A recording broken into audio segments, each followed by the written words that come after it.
Shalom Aleihim, saudara-saudara yang dikasihi Tuhan dimanapun saudara berada. Rumah Tuhan adalah rumah kita. Mari kita berjuang menjemaatkan keluarga dan mengkeluargakan jemaat. Firman Tuhan dalam Mazmur 137 ayat pertama sampai dengan ke-6 berkata demikian, "Di tepi sungai-sungai Babel, kami duduk dan menangis bila teringat Sion. Pada pohon-pohon gandarusa di negeri itu, kami gantungkan kecapi kami. Orang-orang yang menawan kami menyuruh kami menyanyi untuk mereka. Orang-orang yang menindas kami menyuruh kami menyanyikan lagu-lagu gembira. Nyanyikanlah bagi kami lagu-lagu dari Sion. Mungkinkah di negeri asing kami menyanyi bagi Tuhan? Biarlah aku tak bisa lagi menyanyi jika aku melupakan Engkau, Yerusalem. Biarlah aku tak bisa lagi menyanyi jika aku melupakan Engkau dan tidak menjadikan Engkau kesukaanku." Saudara, mungkinkah orang Kristen dapat menaikkan nyanyian syukur kepada Allah pada saat kesusahan atau pikul salib? Mungkin tidak? Maka jawabannya adalah sangat mungkin. Apa buktinya? Buktinya adalah bahwa Paulus dan Silas manakala di penjara di Filipi, mereka bisa memuji Tuhan di tengah penderitaan. Karena mereka melihat penderitaan itu sebagai kehormatan untuk melayani Yesus Kristus yang sudah menderita, bahkan mati bagi mereka. Mereka melihat kesusahan itu bukan alat yang akan menghancurkan hidupnya, tetapi meneguhkan imannya. Namun tidak demikian dengan umat pada saat dalam pembuangan di Babel, saudara. Dikatakan mereka hanya bisa menangis dengan hati remuk redam, penuh kepedihan saat mereka jauh dari Yerusalem, kota suci yang mereka yakini sebagai tanda penyertaan Tuhan. Dan saat mereka menyadari tidak mungkin beribadah di bait Allah karena sudah dihancurkan oleh para musuh. Dalam ayat yang pertama dikatakan begini, "Di tepi sungai-sungai Babel, kami duduk dan menangis bila teringat Sion." Sebuah rintihan penderitaan, sebuah rintihan kesusahan karena mereka berada di tanah pembuangan, dan ketika mereka mengingat Sion, mengingat tempat di mana Allah hadir, mereka hanya bisa duduk dan menangis.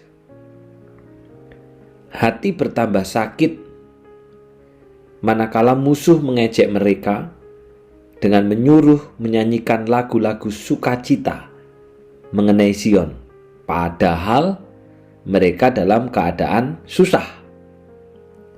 Ejekan itu seolah mau berkata begini, saudara, "Di mana Allahmu, hai umat? Di mana kemegahanmu? Di mana kemegahan ibadahmu? Katanya punya Allah, nah kok susah? Katanya orang beriman, kok hidupnya penuh persoalan?" Saudara, gambarannya, ejekannya seperti itu. Dan bisa jadi juga orang akan berkata begini, "Ya lebih baik tidak usah percaya Tuhan. Toh lebih baik hidupnya. Toh lebih berbahagia. Kenapa yang ngaku sebagai orang percaya dan milik Tuhan, hidupnya justru penuh kesusahan?"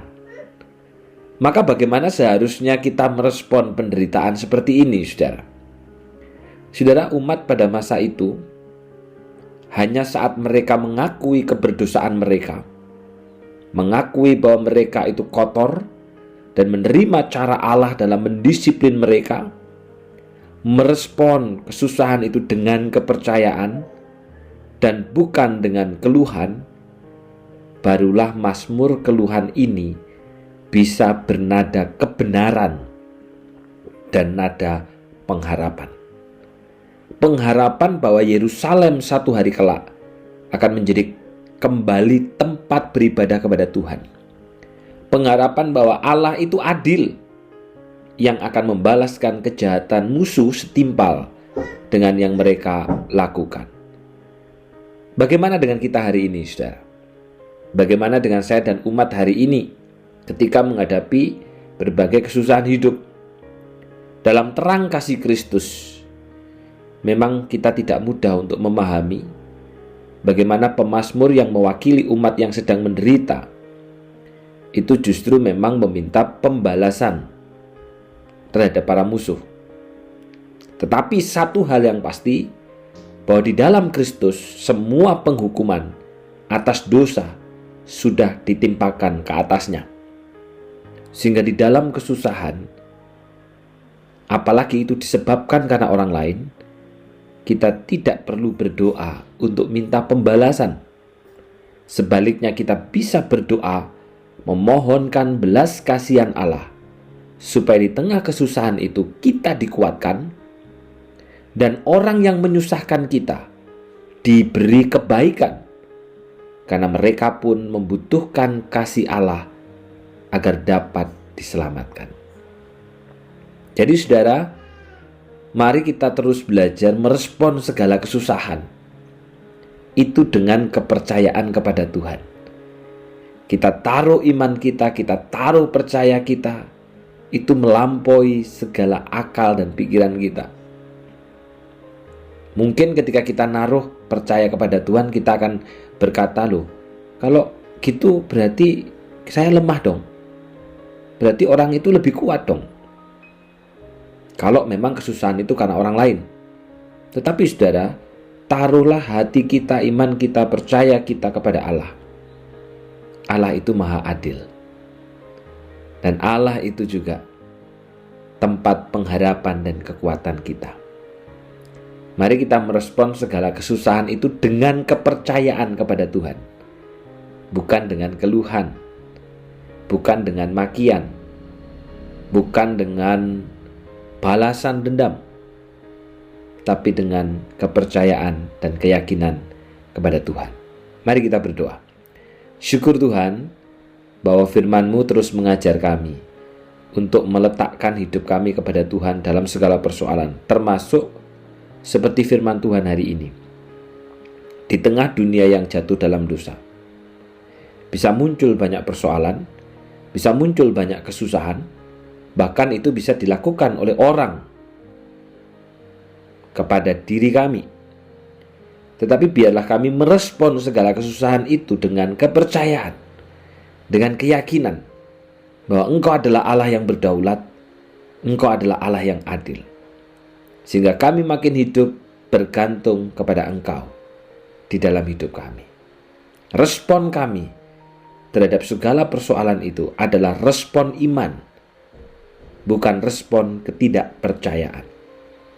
Berdoa untuk saudara-saudara kami yang dalam keadaan lemah tubuh dan sakit bahkan masa tua. Berdoa untuk Bapak Basar Subagio, Tuhan Kau berikan kekuatan supaya di dalam kelemahan kasih-Mu makin sempurna dan hatinya makin takut kepada Tuhan. Bobo Naomi, kami sungguh bersyukur betapa setianya sampai hari ini tidak pernah berubah. Dan biarlah itu menjadi warisan iman kepada anak, cucu, menantu, cicit, dan semuanya. Bahwa mengikut Allah itu adalah sepenuh hati, bukan setengah hati. Ibu Komangsari, dalam kesederhanaan iman dan keterbatasan Tuhan kasih kuat, supaya keyakinannya, imannya kepada Yesus Kristus Sang Juru Selamat, yang telah memilikinya tidak pernah berubah. Bersama dengan Pak Katmin, Kau berikan kekuatan dalam proses kemo dan sebagainya. Kami percaya Allah bekerja di situ. Demikian juga untuk Bobotong Siuyin. Tuhan, di dalam masa tua, biarlah kiranya hatinya juga terus bersuka cita bersama dengan Engkau. Hati yang makin takut kepada Tuhan.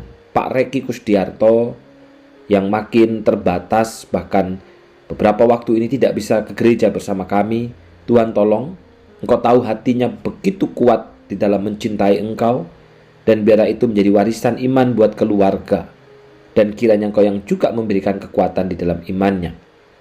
Ibu Goiing dan Bapak Chandra Joko Juan, biarlah kedua orang tua kami ini pun juga orang tua yang setia, dan biarlah menaruh pengharapan hanya kepada Tuhan, menaruh cintanya hanya kepada Engkau, dan biarlah damai sejahtera hidup di tengah-tengah keluarga ini. A.I. Junli juga Tuhan tolong, yang terus belajar setia di tengah segala keterbatasannya sampai detik ini. Tuhan juga yang akan memberikan kekuatan. Untuk Ibu Pris, Tuhan juga Engkau berkati. Pemeliharaan Allah itu nyata dalam hidupnya, dan biarlah hidupnya makin mencintai Engkau dan makin hidup saleh di hadapan Tuhan. Dan Tuhan juga akan memberikan kekuatan di dalam segala sakit dan penyakit. Mengingat Koroni Tuhan, yang beberapa waktu lalu jatuh, Tuhan kiranya Engkau tolong, Kau berikan kekuatan, biarlah melalui segala peristiwa dapat memandang dengan kepercayaan dan kesalehan hidup kepada Tuhan. CFV juga Tuhan tolong, yang mendampingi, yang mensupport dengan kesehatan yang dari Engkau. Dan tidak lupa berdoa untuk Bapak Yoel, menantu dari Oma Roswirawiwit atau adik ipar dari Ibu Miske Tamamilang, yang hari ini di Jogja dalam keadaan lemah tubuh, bahkan diagnosa dokter ada kanker. Dan kami percaya Engkaulah sumber pertolongan kami, karena pertolongan kami ada datangnya dari Tuhan, pencipta langit dan bumi. Tuhan, Kau berikan kekuatan, Tuhan, Kau berikan anugerah-Mu dan kebaikan-Mu, sehingga Engkaulah yang berkarya di situ. Hatinya makin kuat di dalam mencintai Engkau. Di dalam nama Tuhan Yesus kami sudah berdoa. Amin. Tuhan memberkati.